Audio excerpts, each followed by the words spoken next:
Hi, this is Julie with Beadaholique, and today I want to show you how to finish off your Kumihimo ends and attach a clasp. So I have this necklace I've made. I've done a combination of regular 8-warp Kumihimo and then also beaded Kumihimo. And now I want to finish my ends. I have the one end with the knot and I have the other end which is still attached to my Kumihimo disc. So what I need for my supplies, and I'm going to show you 2 different ways to finish your ends based upon what your needs are. You need a pair of scissors.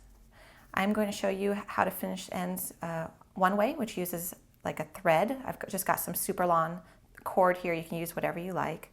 You're definitely going to need some E6000 and an applicator to apply it. A scrap piece of wire or a toothpick would work great. Another way of finishing your ends is using some tape. So I have some tape right here. I have got a caliper to measure my braid, which I'm going to do here in one moment. And then I've got a series of different finding sets for Kumihimo. And I want to show you what these look like. These are the exact same design, but they're in all different sizes. So I've got an 8mm here. You can see it's quite large. The smallest one I have is a 3mm. See, that's quite small. And I've also got a 6 and a 4. So first off, when you're ordering supplies, you need to determine what size you're going to need for your particular project. So this is where the caliper comes in. So I'm going to measure my braid. I want to see what the diameter is, so I'm going to start it at 0.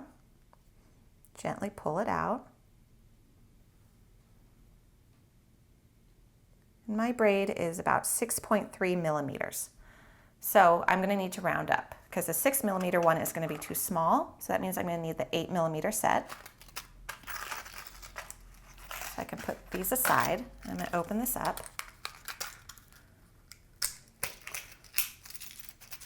So you can see what we have. So we have 2 cord ends, and these are glue-on. They have a nice large well in the inside.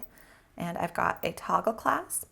I've got 2 jump rings, which are going to allow me to attach the end of the toggle to the glue-on cord end. And then I've also got a slide bar if I wanted to use it for my design, but for this one, I'm not going to need that piece.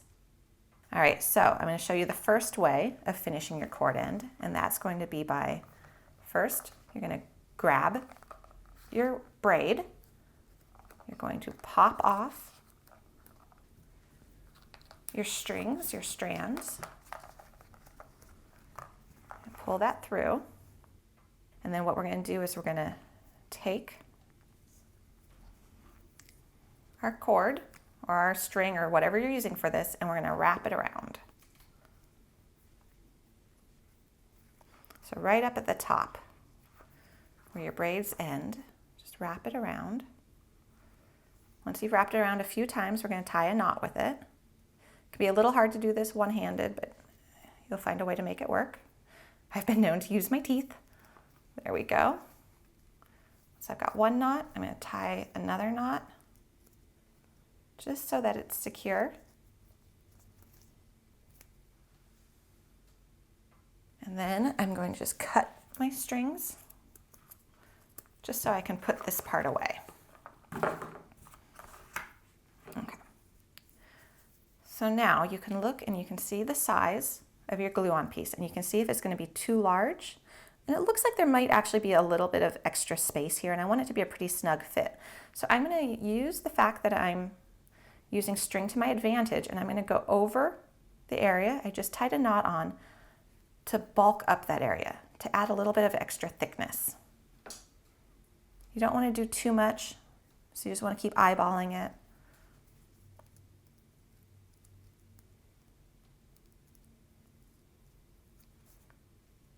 You can kind of see if it will squish down. I don't want to cut my threads yet. That looks like that's going to be about right. So I'm going to tie another knot.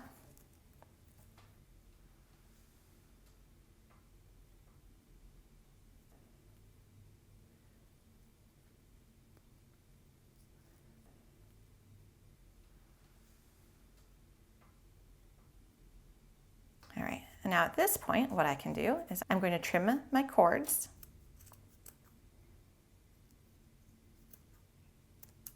I'm also going to trim what I used to tie it with.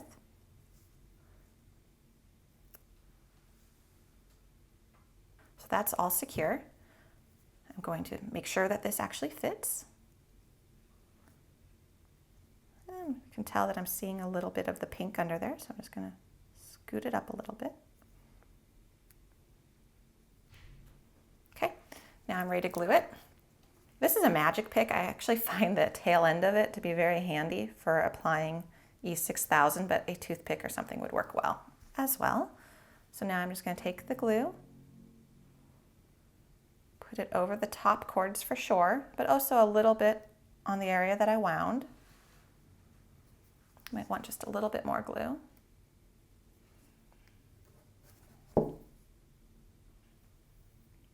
Okay, and then I'm just going to take my glue-on piece, put it over.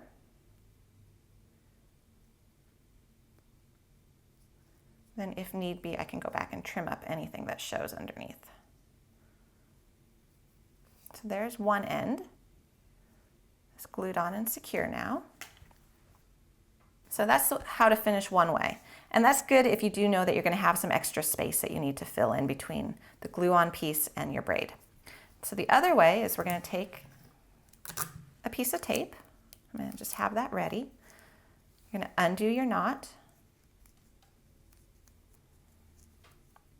holding it. You don't want to let that unravel.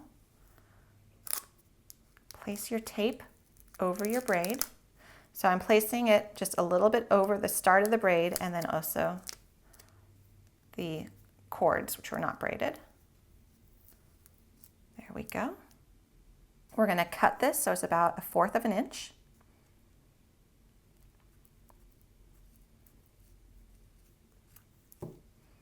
Just like so. And now we're going to take our glue.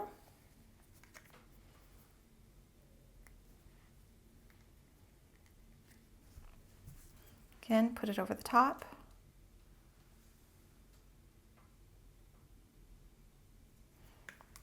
And just take your glue-on piece and place it over.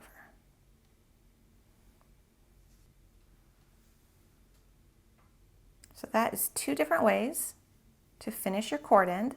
It's going to give you the same result, just different preference of what you would like to do, and then also if you do want to add a little bit more space and bulk it up, and then all you'll need to do is take your jump ring, attach it there, and then attach your toggle clasp, and you are set to go. And that is how you finish your ends of your Kumihimo braid.